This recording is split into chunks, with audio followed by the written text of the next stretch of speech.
Welcome, everybody, to another edition of the Bangers and Classics podcast. That's with me, James Ruppert, and him, David Malloy. How are things going, David? Not too bad, thanks.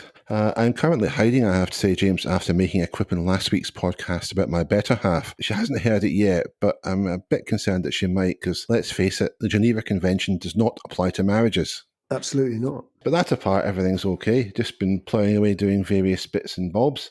Skulking around making plans and then changing plans, and you know what it's like. Absolutely. Yeah, I was very lucky. I saw a very new looking MGB GT.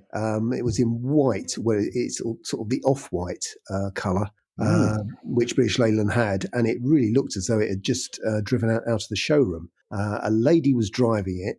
There are occasions when you need to know a lot more, but I didn't take a picture because I thought it'd be a bit creepy. And I might have got away with it because I was in my old lorry, the Land Rover, so I got away with just being an interested sort of classic car person. But it was magnificent to see because it was full of shopping in the back. So it's an MGB GT doing what it does best, which is behaving like a hatchback. But it just really did look, and I know there's a lot of people, don't like MGBs, but an MGB GT really is really a pretty little car, and this one was so brand new. I mean, it really, the problem was she hadn't dressed appropriately, and that was why I wanted to storm over and tell her off, because she was dressed far too modern. Well, basically, she needed to dress like Emma Peel, really, in order to carry it off. Could she have carried that look off, though? That's the big question.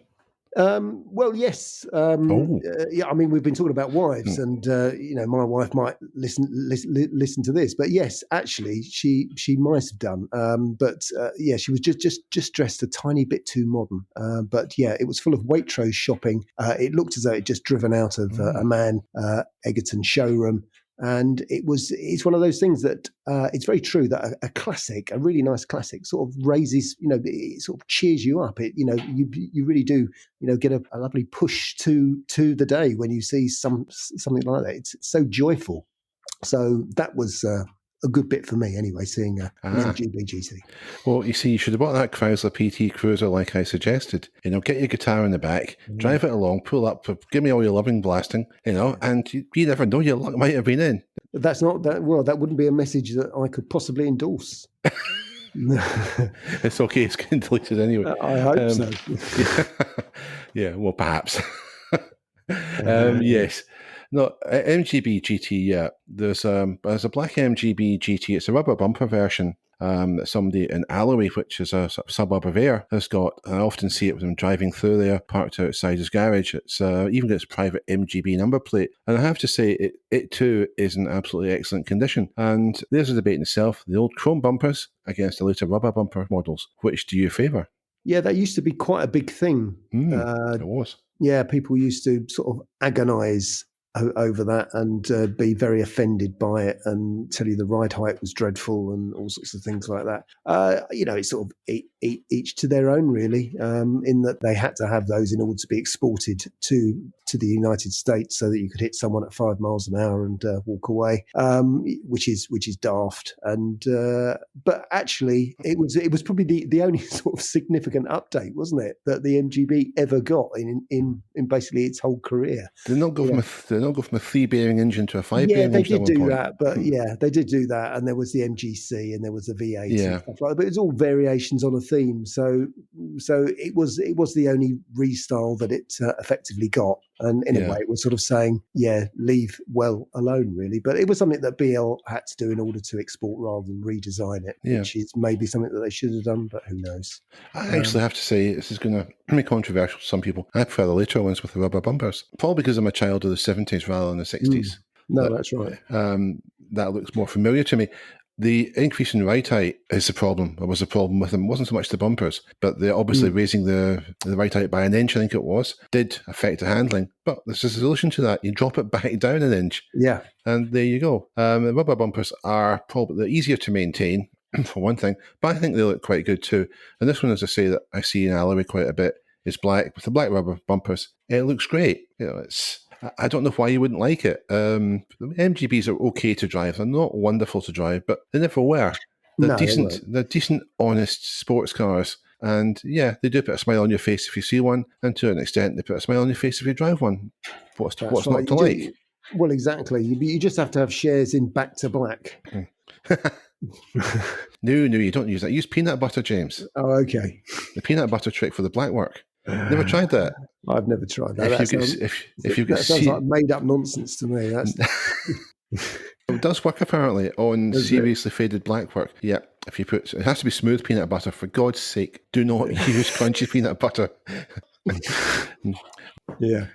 Yes. So, shall we move on? Yeah. And well, what do we want to talk about first? Ooh, how about US cars? I remember, James, the days, and you still see it watching old US films, when the average American family car probably weighed about as much as an aircraft carrier, and the hood, or the bonnet as we call it, sat in a different postcode from the boot, or as Americans call it, a trunk. I kind of miss those days. I don't know about you. I kind of miss those cars to a degree. Well, I miss them because those were American cars, whereas today there really aren't those sorts of American cars at all. They've all completely died off, and people just drive very big Kias, or they drive Audis, or they drive Mercedes. I mean, they just drive what we drive, really, but they're just US spec. Whereas, in the old days, I mean, those cars were just magnificent when it just came to design detail. They were just, absolutely wonderful to actually look at. And for us, on this side of the pond, it really was like looking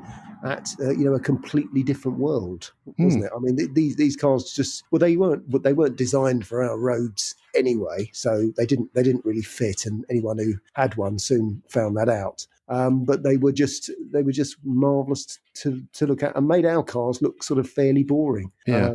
I mean, they were hopeless to drive. I mean, they wallowed like crazy. The hubcaps would fly off as soon as you went round a corner, but that didn't matter. There was a certain style about them. It probably comes from watching Hollywood films as a kid. That's why I like them so much. They're not similar. They're very dissimilar to the cars we grew up with in this country. And therefore, even though they're not necessarily particularly stylish, some of them, they're exotic. Extremely. I mean, to give you an example of one, you had the Lincoln Town Car. Now, you think Lincoln Town Car, must be a city car like a Smart or maybe a Twingo. No. The 1981 Lincoln Town Car was 18'3" long. Try getting that in your garage. And the other thing was, in the 70s, they had engines that were huge but had absolutely no power. I think the Lincoln Continental Mark IV had a 7.5 litre engine, which by about 1976 or so produced around about 200 horsepower. That was all. And this was to push a car along that weighed something like £5,500. It was crazy. I mean, that all came out from a couple of things, the Clean Air Act of 1970 and the advent of the EPA in America and consequently emissions regulations, and of course the fuel crisis of 1973. I think it was the fuel crisis that really brought about the end of these dinosaurs, because fuel went up in price. The quality of fuel, I'm told, dropped, and people were buying the cheaper, smaller, lighter, more economical cars, and that's where the likes of Toyota and Honda really got, more than just a toehold. They got a very large foothold in the American market, and they expanded it from there. Absolutely. I mean, there was also quite a weird phenomenon of the diesels, in that they did fit diesel engines actually to some of those 1970s cars, and they were sort of even worse, really, like V8 diesels that I think were even more underpowered and slower and worser than the petrol one with all the smog equipment. Indeed. On them. So it is the slow death of the car. But we know the peak time was really the 60s and the 70s, early 70s. And there's lots of sound effects going on here, which you may or may not be able to hear. This is for the Bangers and Classic Movie, I believe. Absolutely, yeah. We've got a whole team out there doing a rainstorm at the moment. So that if you can hear anything, that's about 35 people training all sorts of fire hoses in Norfolkshire. So that's the careful not to flood the place. It's very flat. Well, exactly. But that's the pitter patter of tiny bits of rain. But also, I think for men of our age, and it really is men, it was also that you would have a corgi car which was shaped like a Chevrolet Impala, or an Oldsmobile Cutlass or something, and that really made you more interested. And also, the Observer's books of cars as well. And you would look at those and go, wow, if I was in America, I could buy one of those, but I can't, so I won't. I've got one that's sitting about 4 feet away from me, the 1976 one with the spree in the cover. Yeah, well, there you go. They were fantastic books when you were a kid. Yeah, they were. And they still would be if they made them. I don't think they do anymore. No, they don't. More it's a pity because we've become, I think, familiarity does breed contempt in some respects, or perhaps it breeds apathy, I think is more accurate. And publications like that, that contained lots of nuggets of information. That's right. In one place were great, but of course you've got the internet nowadays and yada, yada, yada. Why bother buying a book? Well, I'll give you a lot of reasons why buying a book's better, but we'll not get into that. It's another story for another day, really. Well, that's right. But I mean, you could buy Ruppert's Bangopedia, and actually there are lots of pictures there. And if you want to wander around car parks ticking them off, I would suggest that's a very good pastime. And certainly to encourage younger people, you could buy that for all your nieces and nephews and children, and they'll be in a much better place. We didn't intend to play the klaxon there before you said that. Oh, never mind. Well, that's all right. We'll let you off with that one. Yes, buy Bangor's... Buy Ruppert's Bangopedia, for God's sake, please do. Yes. One last thing about American cars. Obviously, in the 60s, early 70s, you had great muscle cars. You had the Ford Mustang and obviously the Dodge Charger. But by the time you got to the mid-70s, something really bad happened. Again, it's because for the reasons I've mentioned before. But at one time, believe it or not, the Ford Mustang was sold with an engine option, which was a 4.9-litre V8 with an output of, get this, 140 horsepower. What was the point? There's absolutely no point. And the styling reflected that. It went from an aggressive-looking, sharp pony car to just uber bland. Now, the Mustang has come back in recent years, and you're getting more of a feel of the old-style cars nowadays. But there was a horrible period when it was just basically a waste of metal, and that's possibly being kind to it there. But there we have it. And that somewhat dodgy bombshell, we'll take a break. You're listening to the Bangers and Classics podcast with James Ruppert and David Malloy. Check out our website at www.bangersandclassics.com. Welcome back. It's time for this week's banger or classic. And one of our listeners, Simon Moffat, has given us a few suggestions, and we're going to go with one of those, James. That's the Rover 200, the SD3, that came onto the market in 1984 and I think was current for about 5 or 6 years before being replaced by a superior model. Do you remember those cars, James? I do, yes, absolutely. I mean, you can have a furious debate all day long about whether it's actually a Rover or not, and it's rather a lot of Honda, but maybe it is a car that was fairly essential at the time to help rescue what was a fairly terrible car company at the time, with introduced some overdue reliability. Because if you were around at the time... Controversial. Well, yeah, but yeah, I never owned one. I wonder if you did, David. No, but I had two as company cars. Unlike Hyacinth's Bouquet, I get the 213. I was working as a solicitor. I was running a branch office at the time, and I was given an elderly, I was probably about 4 or 5 years old. It just looked elderly. It was decrepit. 213. A young woman reversed into it outside the Sheriff Court in Glasgow. She was sitting in front of me at a junction, and I was sitting there minding my own business. Her reversing lights came on. She engaged the reverse gear before engaging her brain, obviously. So I looked in the mirror to make sure that I could reverse. Didn't even have time to get the car into reverse and whack into the front of it she came. Her attitude was very, very poor, I have to say. It was as poor as her judgment, and it wouldn't surprise me at all if she was now involved in politics. Anyway, that was one incident. The next one happened about 3-4 months later. I was coming back from another court, waiting at a roundabout. There was a constant stream of traffic coming on. I had the handbrake on, simply because there was no prospect of being able to enter the roundabout for some time. And as I sat there, I could see in the mirrors there was a van coming. Oh, he's leaving us braking a bit late. And yeah, he did. Straight into the back of the car he came. And that was that. So now I had a truncated Rover at both ends. It still ran though, James, and you could get into smaller parking spaces. So I suppose that was a boon. But even my employers, thought, well, we'd better give them something better than that. So they gave me one with an automatic gearbox that was jammed in comedy mode. And they tried to, this thing was terrible. If you steered to the left, it would aim to the right. The gearbox was hopeless. The speedo cable stopped working, which led to me getting my first and only speeding ticket. And to cap it all, I took it into the garage used by the firm, which was a real backstreet garage. But I took it there on a Friday, supposedly to get a new speedo cable, and picked it up on the Friday evening. They hadn't fitted the speedo cable. I said, I'll be in on Monday, bring it back. Driving home, and there's a lorry in front of me. I think it was a tractor in front of me, actually. Pulled out to overtake it, nice long straight, and floored it in drive. And nothing much happened. And then a lorry pops into view coming the other way. Now, he's still quite some distance off, but the guy behind me had closed the gap between me and the tractor. So I couldn't pull back in. So I had a hell of a time getting past this without crashing into the oncoming lorry, which was getting very large in my windscreen. And suffice it to say that when I got home, I had to have several whiskies to steady my hands just enough to open the bottle of tranquilizers. That's how bad it was. Went back into the garage on the Monday, and I said, what the heck happened to this car? I put it into, into kickdown. Nothing happened. Oh, we forgot to tell you, mate. We took the kickdown cable out. So, yeah, there's another episode, but one of them I locked myself out of one on a freezing cold morning going to court one day in the middle of nowhere. But I tell that story on the website somewhere. Suffice it to say, it is actually quite humorous. And what I've written there is the absolute unvarnished truth. It did happen that way. So, yeah, dreadful cars from my point of view. Definitely a banger.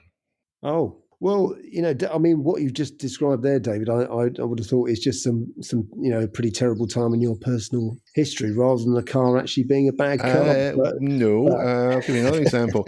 I get broken into a couple of times as well, but I mean, they wouldn't even take the radio cassette out of it. They nicked some of my cassettes, left the radio cassette because it was so garbage. And then there was a night they actually pushed it out of the way and stole my own car, a Renault 1916 Valve. They didn't want the Rover, it was garbage. So they broke into the house, nicked the keys for both, moved one of them out of the way, and stole the good one. So yeah, absolute garbage. Sorry, James, it's a banger. Oh, okay. Brings back some bad memories. Yeah, it does, doesn't it? Goodness me. That was a very dark turning we took there.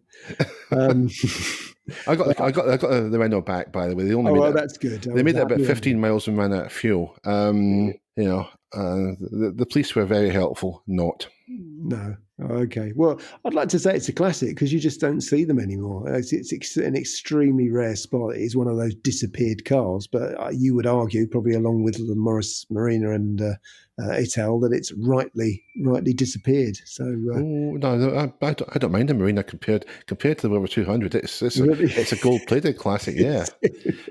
My experience of things was just so horrendous. The magnet for trouble. The number of parking tickets I got in that car as well. No other car that ever got parking tickets. That one just attracted them. It was like moss to a flame, really. It was terrible. I didn't have to pay for them, fortunately, but that's not the point. Okay, it's a banger then. No, James thinks it's a classic. It's okay. It's nice to disagree sometimes, James. Right, so we're calling it a split decision, this one. Yeah, but you can go for banger because, I mean, I'm basically in tears here, so yeah. Of laughter. So call it a bang. I don't know. Watch the fan mail coming from the Over 200 Owner Society now. Sorry, guys. I don't wish any harm on you or indeed your cars. I just don't like them very much at all. That's about as fair as I can be. Keep them away from me, and we'll be fine. Anyway, right, and now with that out of the way, talking about things that didn't work, like such as the Rover 200s I had. What about technology that we once had that went nowhere? I'm thinking of things like the amphibious cars. Remember those, James? That was a thing, wasn't it, for a while? And a short time, in the 60s. It was. That's right. And very occasionally you could see somebody driving around in those. Didn't Mr. Dutton make a car that crossed the channel? I think my friend Colin Goodwin. I don't know. An amphicar definitely crossed the channel. Yeah, an amphicar did. And I think Colin Goodwin did a few years ago now, and that was in a Dutton sort of version of an amphicar. But now, what was the name of that car again? Oh, I have no idea. I can't remember. But I know what you mean. But yeah, I mean, it is a shame really because then you don't have to go and buy a boat. You can just have a car that is a boat, and there's something very attractive like that. And just think if it was a plane as well, because those have never taken off, have they? Car planes. No, well, yeah. although there's a lot going on at the moment, there is actually a company, and because I did I did a story about it about 2 years ago. They keep bothering me, and they keep sort of saying, it's coming soon. We're coming to Europe.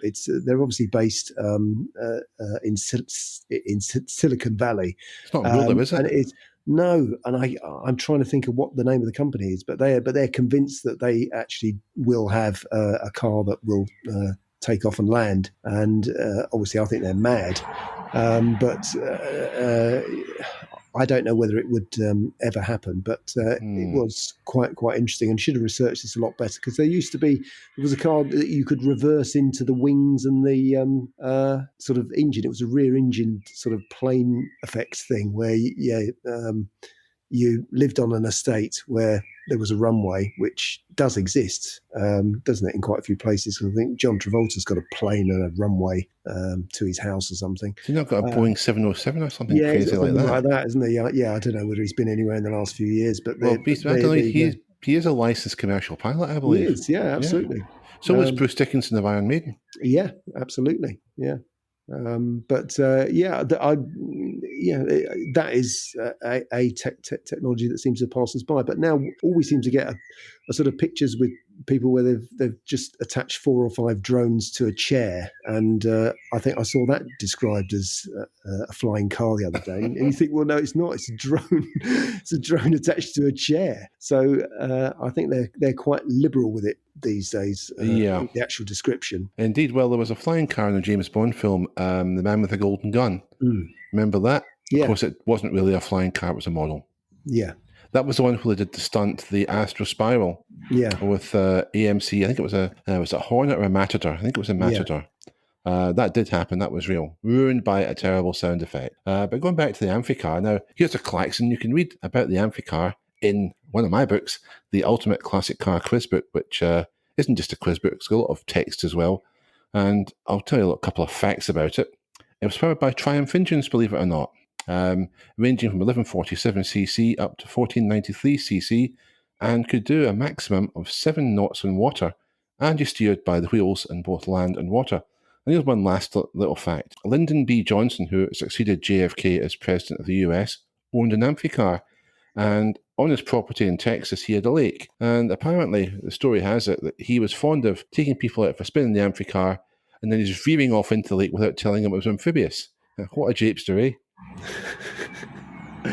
Yeah, I do remember interviewing a man who owned one and restored it, and I never got to have a go in it, unfortunately, because that would have been huge fun. But it took him absolutely forever, because there were just no parts for it at all, and he had to fabricate parts. It was just like the longest story ever told, and obviously they were very rusty. I think that was the major problem, in that if you own one, about 3 years later, it would fail the MOT because it was just rusty. And, depends what you used it in, I suppose. If you used it in fresh water, it wouldn't be so bad. But there was a number of greasing points. I think it was something like 14 or 17. Yeah. You had to grease immediately it came out of water. So it wasn't so practical from that sense. But if you used it in fresh water, it shouldn't, in theory, be too bad. If you put it in the briny, though, different story. Talking of things that float, when I was a kid, when I was about 14, 15, I lived about 200 yards from the sea. I've told you this before, James, but not in the podcast. The people across the road from me had a Triumph Stag, which is irrelevant, but they did. What they also had was a hovercraft. And every summer, they would bring it out the garage, jump in it, drive down the road, onto the beach and out to sea in it. And I sat usually on the wall of, front wall of the house, or the garden rather, gazing longingly at this hovercraft. And not once did the rotten sods ever invite me to go out in it. How's that for sickening? That is actually quite terrible, because technically you're actually going for a flight. Exactly. Yes. Because there is a certain amount of air between you and whatever the surface that you're crossing. I think the skirts are on the surface, but it's the hull of the vehicle that's lifted off. So I have been the hovercraft since I crossed the channel back in the last days of the hovercraft crossing the channel, which should be about 98, 99, and a wonderful experience. If you do get a chance to go on a hovercraft, take it. It's great fun. It is, yeah. I went in the middle 70s, and it was on one of those huge car ones. And my mother didn't like it. She called it a horrorcraft, because I don't think she felt very well. But they were absolutely huge, because it was like 100 cars, wasn't it, that you could get on, and it was like sitting in an aircraft, like a huge aircraft, basically. Yeah. And it was as noisy as anything, and you couldn't see a thing out of the window because there's water everywhere. And it was, I would agree. If anybody gets an opportunity to ever go in a hovercraft, take it, because it's the best experience in the world, which is now denied to us. I don't think you can do that anymore. think you can very still few go. places. Yeah. Isle of Wight, I think there's a service to the Isle of Wight. There used to be up until a few years ago anyway. There was it's just a passenger hovercraft, it was, ran to the Isle of Wight. You could check out that. The large ones, the ones that used to cross the channel that you and I were on, long gone. One of them, I think, still exists at the Hovercraft Museum. Unfortunately, I don't think they've got the funding to restore it. That's the big problem, because it would be gorgeous to see that going again, see it flying again. Get it flying again, absolutely. Yeah, it'd be brilliant. Yeah. But sadly, that leads on to another type of technology that failed, rotary engines. Now, this was, again, it goes back to American cars and GM and the fuel crisis. That General Motors was, of all the American firms, was the one that was most interested in having a rotary engine. And I believe the Corvette, a mid-engine Corvette, was powered by a rotary engine, and it got very close to making it into production. And indeed, I believe the prototype of that car, or one of the cars, is now in this country, was owned by a chap called Tom Falconer, who used to run, or possibly still runs, Claremont Corvettes, and I think he used to have it on display. So, but yeah, the rotary engines themselves, they're light, they are very smooth. They're compact. That's the great advantages of them. Only trouble is they drink fuel, and the emissions are terrible. And they never did quite solve those problems. And there was a third problem that killed them back in the day in the RO80. That was the wear to the rotor seal tips. The NSU brought out the RO80 67 or 68, I think. One European car of the year. Gorgeous looking car for its time, well ahead of anything. And unfortunately, it bust the company because they had massive warranty claims arising from damaged engines. And I think, as we spoke about before, James, some people used to put Ford V4s in them instead. That was the big thing, in that if you're as old as me and you bought car magazines back in the day, it was just full of those. It was just full of them, how to get rid of a Row 80 engine and put in a fantastically sophisticated Ford V4, which the only thing going for it is that it was tiny enough to fit. Yeah. But that was a really big thing back in the day. Huge amount of it's probably in Hot Car magazine that we talked about last week. Probably, in Hot Car they told you how to do it in a weekend. With your Afghan coat on. Absolutely. Yeah, that's it. And your beard and sandals and calling everybody man. Yeah. I'm not dropping that one. Any magazine called Hot Car has got to be staffed by people who dress and talk like that. It's just got to be. It's the law. So there we have it. But yeah, rotary engines, I mean, they might make a comeback, James, and I believe Mazda are still working on them as range extending engines. Yeah. Because they're very small and very smooth. That's right. So for, hybrid cars or EVs that have range extenders, the rotary might be suitable for that. So too might the gas turbine, but that's another story. That's right. But yeah, they didn't, I'm afraid, come to anything. And, one of my favourite cars of all time was the Citroen GS Birotor, and came out with a rotary engine, much more expensive than a standard GS, much more advanced. Brought it out in 1973. A month later, Yom Kippur War starts. Then there's an oil embargo by a coalition of Arab countries, aimed at countries that they felt were supporting Israel, which precipitated a global fuel crisis, and the price of crude oil shot up. And of course, what happened then? People stopped buying thirsty cars, and Citroen get into bother because obviously they'd invested a lot of money in a company called Cobotor, which built, along with NSU, the RO80 and the Birotor engines, went bust. Effectively, the French government had to bail them out, get Peugeot involved. Peugeot come along and say, we've got to cut some corners, get rid of that car. Bought as many of them back as they could, destroyed them, destroyed all the ones still on the production line, and destroyed all the spares. There's only a couple hundred left today. No, that's right, absolutely. I mean, Mazda are to be praised, I think, for persisting with that technology. And I think it's one of those things, is that it's the trickle-down ownership, is that why you see RX-8s that you wouldn't touch with a barge pole is because they've gone down a few owners who really don't know how to look after cars or have Yeah. them serviced properly. So they end up as undesirables, which is a shame, because something like the RX-8 is a fabulous looking car. But it's amazing to look at the Mazda range from the late 60s and the amount of engines that they put in. They put it in very straightforward cars, in family, saloons. I can't remember The what they were Cosmos called. was the first one. Yeah, that's right. But you could basically buy a family car which had a rotary engine in it, and because it was made by them and it was a Mazda engine, it worked. Yeah. Well, the Citroen CX was going to have originally a triple rotor engine. Yeah. The engine was developed, it was tested, and of course, then things went pear-shaped and the project was scrapped. But Mazda did benefit from a lot of the problems experienced by Co-Motor, which obviously was NSU and Citroen, and they learned from that. And as you say, they did great work. They even actually won Le Mans with a rotary-powered car. I think it was 1991, if memory serves me right. So they did as much. I think they took it as far as they could in this road application. Emissions and fuel economy were always going to be the big problems, and they never could quite solve those. And there's no discredit to Mazda that they didn't. I mean, they did some fantastic work, but unfortunately, as a main power unit, the rotary engine is just not going to happen. No, that's right. Actually, there was even a helicopter, a rotary engine powered helicopter. I think it was a co-motor engine again. There was Citroen and NSU came up with that. I can't remember the details of it now, but it did fly. It did exist some time ago. It's maybe something worth checking out, because it's that's an interesting concept. Again, technological blind alley, but blind alleys are sometimes the most interesting ones. I think we'll call that a day for this episode. Just like to say thank you very much for listening, and goodbye from me. And yes, it's a goodbye from me, and cheerio everybody. See you next time. Indeed. Goodbye.